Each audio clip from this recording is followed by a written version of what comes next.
Have you been to the Poconos in the last 15 years? Don't.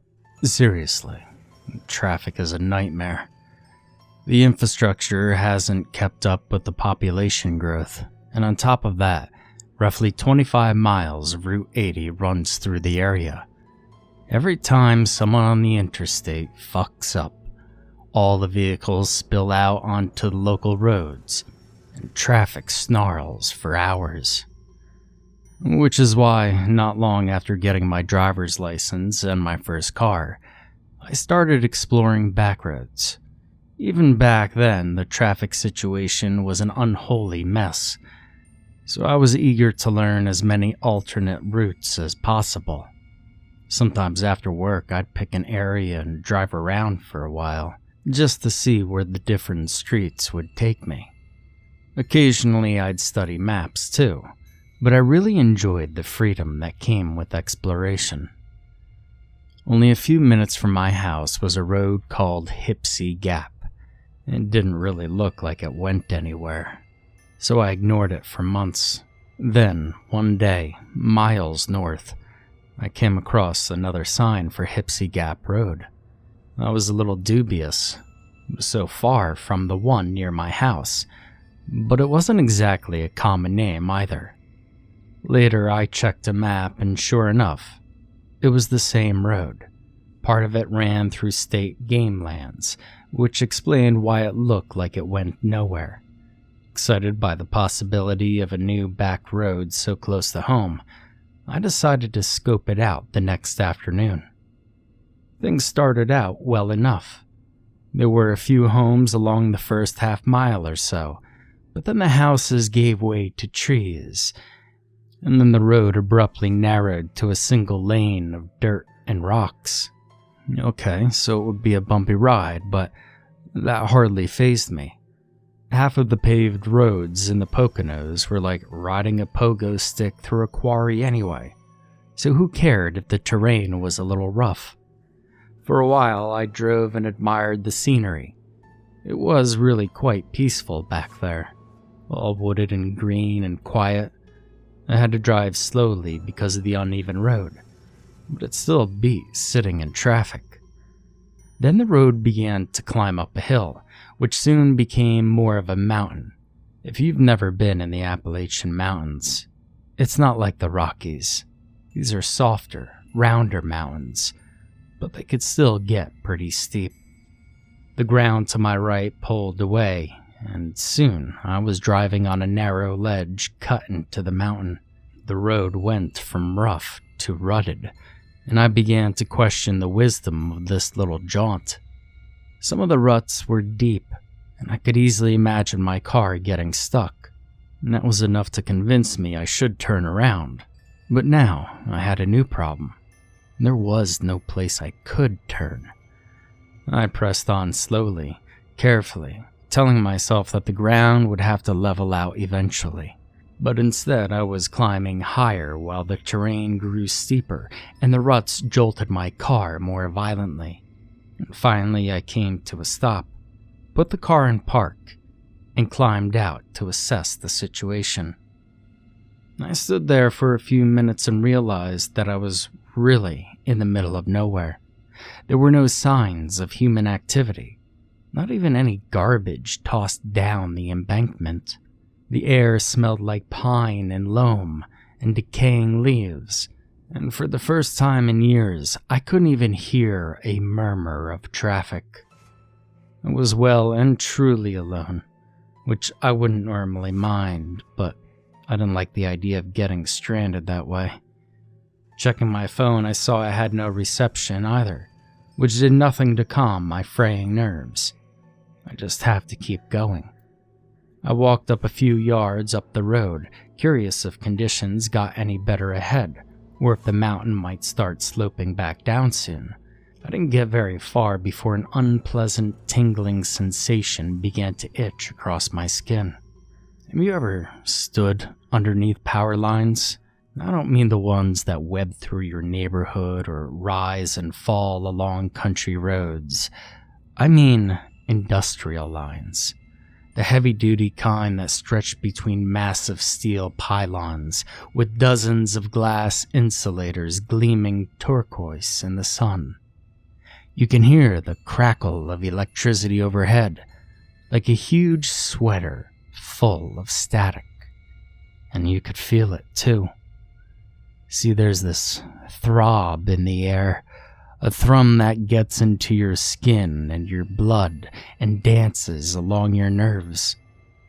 As I stood in the road, that feeling crept over me. I looked up, but of course there weren't any power lines. I was in the middle of the woods, the middle of nowhere, and on a mountain to boot. But that sensation of energy in the air was undeniable. I creased my brow and strained my ears, and that's when I heard it. Nothing. I mean, no birds, no animals. I watched the wind flirt with the trees and never heard the rustle of the leaves. My nape prickled. Ice water trickled into my stomach. I looked down at my chest, rising and falling rapidly now, and I realized that I couldn't even hear the sound of my own breathing. I was almost afraid to get into my car. I mean, what if the door didn't make any noise either? But that sensation was growing, mounting, expanding, and my skin felt like it might split if I stood there any longer. I bolted back, threw myself behind the wheel and slammed the door, which, to my relief, I did hear. I swear it sounded flat though, like there wasn't enough air to carry the vibration properly. I twisted the key in the ignition and the engine started right up. Praise the baby Jesus, praise Buddha, praise Henry Ford. I'd made up my mind to push onward, just to get the hell away from here.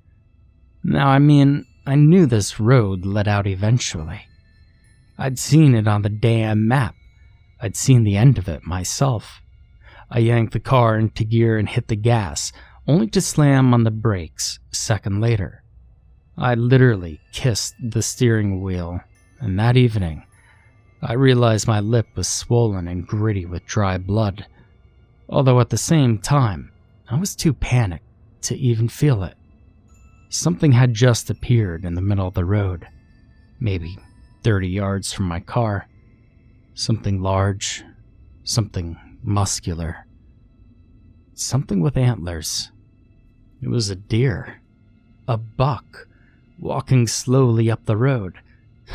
I started laughing at myself. I mean, what an ass I was, sitting in the middle of the woods, spooked by quiet.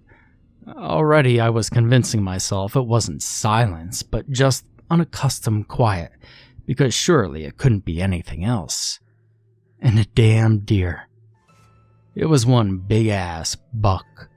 But this was the Poconos, for pity's sake. You've practically got to elbow deer out of the way just to walk through to your own backyard.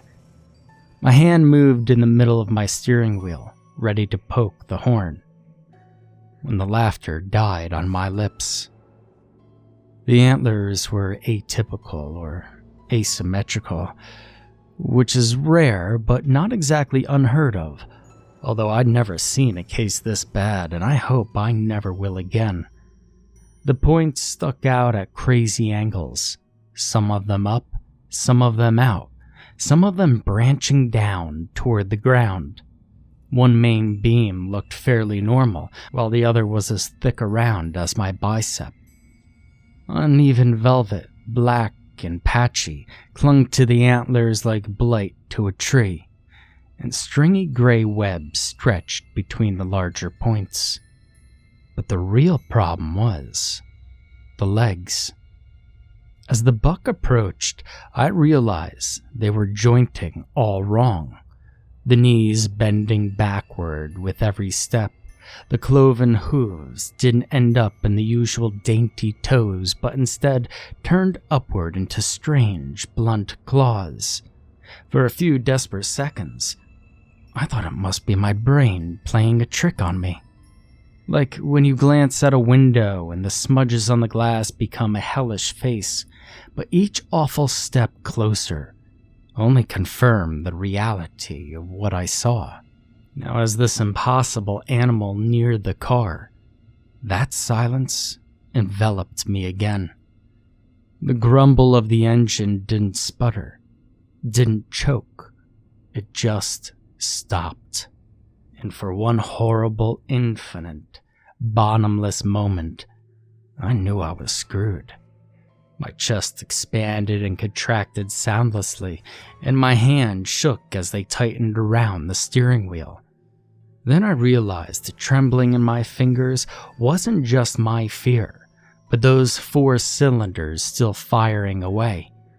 Even though I couldn't hear the engine, I could still feel it. I immediately grabbed the gear shift again and jammed it into reverse, one hand on the wheel and my neck craned toward the rear windshield.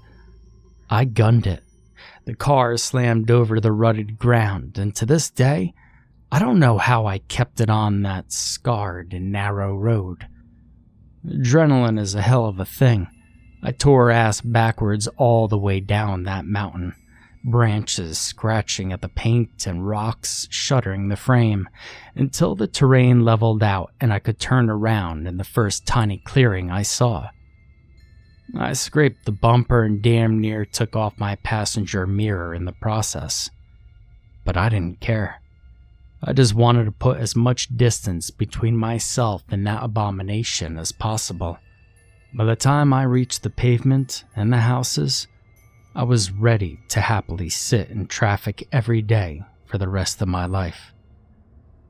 Although I've never gone back, over the years I've heard news of Hipsie Gap Road, and it's never good.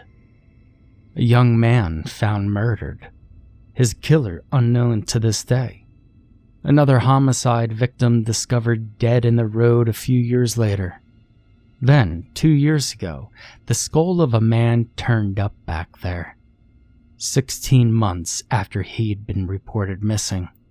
The cause of death still hasn't been determined in that one, as far as I know.